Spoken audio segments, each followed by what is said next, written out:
হাসিনার পলায়নের 1 বছর হবে কিছুদিন পরেই, আর মাত্র 2 সপ্তাহ পরেই আসবে আবু সাইদের শহীদ মৃত্যুর 1 বছর। তারপর একে একে শুরু হবে শহীদের কাফেলা। ওয়াসিম, মুগ্ধ, ইয়ামিন, আনাস সহ হাজারো শহীদের কাফেলা। কয়েক মাস পরেই হবে নির্বাচন, নতুন সরকার ক্ষমতায় আসবে। কিন্তু প্রশ্ন হচ্ছে, আমরা কি হাসিনার ফ্যাসিবাদী শাসনের অবশেষ সরাইবার পারছি? এক ভয়ঙ্কর রক্তাক্ত মরণপণ লড়াইয়ের পর আমরা হাসিনাকে বিতাড়িত করতে পারছিলাম। আজ 1 বছর পরে আমরা হাসিনার শাসনের অবশেষ কি দূর করতে পারছি?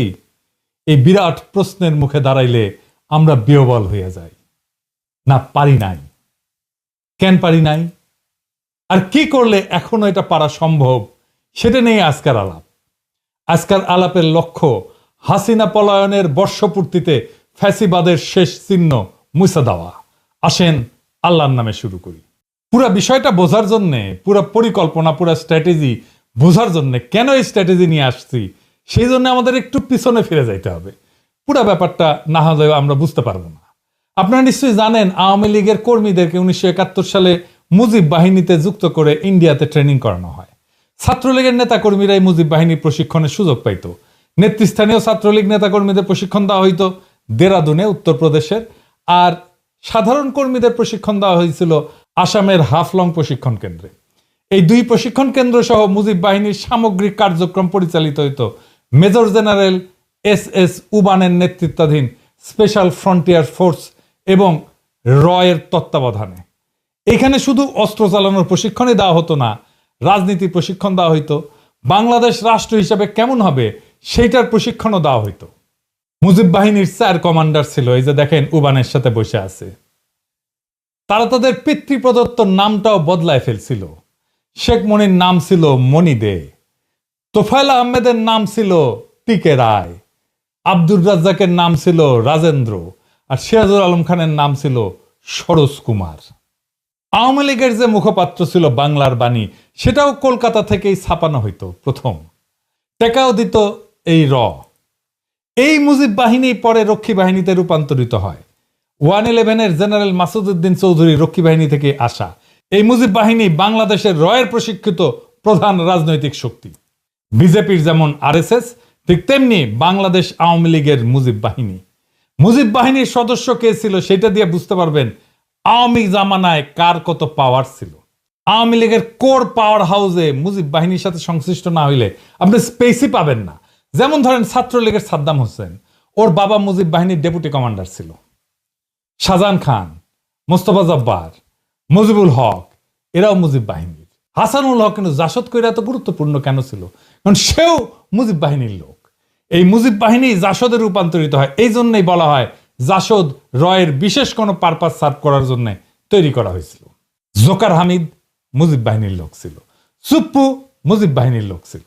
হাসিনা মুজিব বাহিনীর বাইরে কাউরে প্রেসিডেন্ট বানাইতো না শেষ দিকে। এই সুপ্পু এখনো আছে, এখনো সে বাংলাদেশের প্রেসিডেন্ট হইয়া এস আলমের কর্মচারী ছিল। মালয়েশিয়া আর দুবাইয়ের রেসিডেন্ট কিন্তু সুপ্পু একটা 3rd ক্লাস বটতলার উকিল ছিল। ওই হাসিনার পাশ হইয়া সালাম করতো, পাশ হইয়া পদধূলি নিত রেগুলার দেখা করতে গেলে। এটাই হারামজাদার কাছে শোনেন, নিজের মুখে শুনেন। গত 3 মাস ধরে মাননীয় প্রধানমন্ত্রীকে সালাম করতে গেলে উনি আমার সালাম নিতেন না। তা আমি দেখতাম যে ওনার চরণের ধুলো আমি পাই না।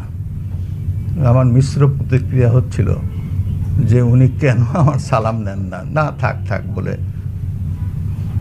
শুনিছেন কি মাল? এখনো বাংলাদেশের প্রেসিডেন্ট হয়ে আছে। এই হারামজাদার অধীনে আমাদের আগামী নির্বাচন হবে। কি তামাশা! আমাদের পরবর্তী সরকার শপথ নেবে, কি মহা তামাশা! আগামী জাতীয় সংসদের প্রথম অধিবেশনে সে বক্তৃতা দেবে, আর আমাদের নবনির্বাচিত সংসদ সদস্যরা এর ভাষণের উপরে ধন্যবাদ প্রস্তাব আইনা বক্তৃতা করবে। হায় হায়, এই ছিল আমাদের কপালে। সে ছাত্রলীগ করত, সে গর্ব ভৈরা বলে, শুনেন। আপনি কি রাজনীতি করতেন? আমি বললাম, জি মাননীয় প্রধানমন্ত্রী, আমি ছাত্রলীগ করতাম।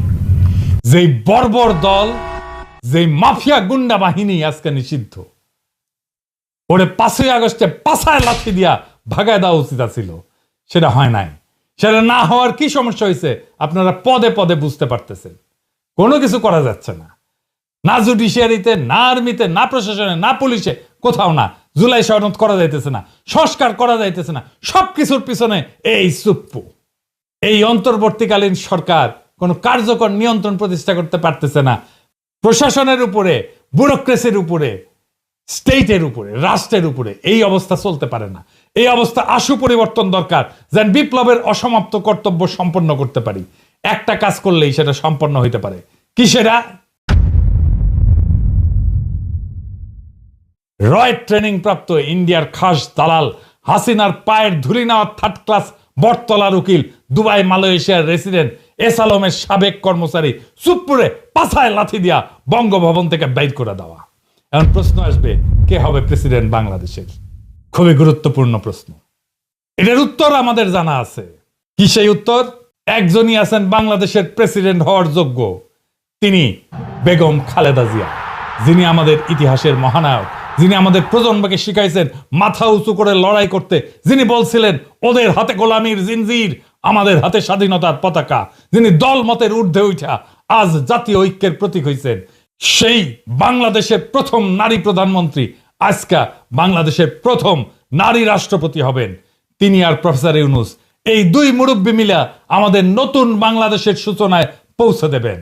খালেদা জিয়া বাংলাদেশকে শুধু দিয়েই গেছেন, আমরা ওনাকে কিছুই দিতে পারি নাই। বাংলাদেশ উনাকে রাষ্ট্রপতি বানায় নিজে সম্মানিত হতে চায়। বাংলাদেশের ইতিহাসে এমন দুই নেতার অভূতপূর্ব অভিভাবকত্ব আমরা আর কোনোদিন পাবো না। আমরা এই সুযোগ হারাইতে চাই না। আমরা বেগম খালেদা জিয়ার অধীনে নির্বাচন করতে চাই। আমাদের সংসদ সদস্যরা বেগম খালেদা জিয়ার কাছে শপথ পড়ুক, এইটা আমরা চাই। আমরা সেটা দেখতে চাই। ওই শপথের মূল্য অনেক। ওনারা অভিভাবকত্বে থাকলে নির্বাচন এর চাইতে ভালো আর কখনো হবে না। কোনো পুলিশ মিলিটারি লাগবে না, এমনি এমনি শান্তিপূর্ণ এবং উৎসব মুখর নির্বাচন হবে, লিখে রাখতে পারেন। এইবার প্রশ্ন, বিএনপির কি হবে? উনি তো চেয়ারপারসন বিএনপির। ন্যাচারালি বিএনপির দলীয় পদে বেগম খালেদা জিয়া থাকতে পারবেন না। প্রেসিডেন্ট হলে সেই পদ ছাড়তেই হবে। তারেক রহমান এখন যথেষ্ট ম্যাচিউরড। উনার দলের পূর্ণ দায়িত্ব নিয়ে আগামী নির্বাচনে দলের নেতৃত্ব দেওয়া প্রয়োজন।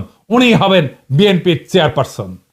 আমাদের দেশের যত শঙ্কা সব কেটে যাবে বেগম খালেদা জিয়া যদি প্রেসিডেন্ট হন। খালেদা জিয়া মাথার উপরে আছেন, এটাই আমাদের বড় আশা, বড় ভরসার জায়গা। এটাই বাংলাদেশের নিরাপত্তা। উনি আমাদের আয়ু নিয়ে বেঁচে থাকুন। যতদিন আমাদের মধ্যে আছেন তিনি মহামান্য রাষ্ট্রপতি হিসেবেই থাকবেন। আর এই কাজ করতে হবে আগামী 5ই আগস্টের আগেই। আমরা খালেদা জিয়াকে নিয়েই ফ্যাসিবাদের পতনের বর্ষপূর্তির উৎসব করতে চাই। বর্ষা বিপ্লবের পর একটা বছর কেটে গেছে। হাসিনা পালাইছে সত্যি, কিন্তু সে ফেলে গেছে একটা ছায়া, ফ্যাসিবাদের ভারতীয় দালালির আর রাষ্ট্রীয় দখলদারিত্বের ছায়া। আজ আমরা সেই ছায়ার নিচে শ্বাস নিতে পারি না, কথা বলতে পারি না, বিচার করতে পারি না। শহীদের রক্ত এখনো শুকায় নাই। ইয়ামিন, মুগ্ধ, আবু সাইদের শোক আমাদের শিরায় বয়ে চলতেছে। আমরা হাসিনাকে তাড়াইছি, কিন্তু তো রেখে যাওয়া সুপ্পুদের তাড়াইতে পারিনি।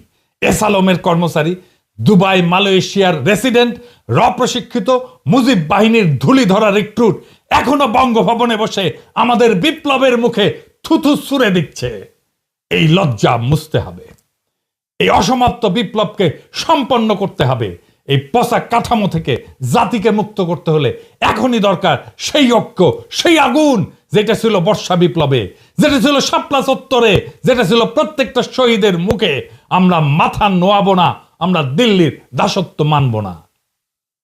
আর তাই সময় আসছে বাংলাদেশের প্রথম নারী রাষ্ট্রপতি বেগম খালেদা জিয়াকে বঙ্গভবনে অধিষ্ঠিত করার। সময় আসছে প্রফেসর ইউনূসের মতো নিরপেক্ষ অভিভাবককে দিয়ে অন্তর্বর্তীকালীন সরকারকে দৃঢ় নেতৃত্বে প্রতিষ্ঠিত করার। সময় আসছে শহীদের কবরের কাছে দাঁড়ায় শপথ নেওয়ার। এই বাংলাদেশ আর কখনো রয়ের অনুগত থার্ড ক্লাস বটতলার দালালদের হাতে তুলে দেওয়া হবে না। আসেন বুকে হাত রাখি, এই 1 বছরের ভুল শুধরাই, পচা কাঠামো ভেঙা ফ্যাসিবাদের শেষ দাগটুকু মুছে ফেলি। শহীদের রক্ত, আমাদের মা বোনদের কান্না আর আগামী প্রজন্মের মুক্ত নিঃশ্বাস, এই 3টা জিনিস আমাদের তাড়না দিক, আমাদের সাহস দিক, আমাদের পথ দেখাক। এইবার আর থামানা। এইবার বিজয়ের শেষ প্রান্তে পৌঁছানো দরকার। বাংলাদেশ বাঁচবে, বাংলাদেশ জায়গা উঠবে, বাংলাদেশ জিতুক। আমরা সবাই চাই বাংলাদেশকে আমরা জিতায়ে ছাড়বো ইনশাল্লাহ। ইনকিলাব জিন্দাবাদ।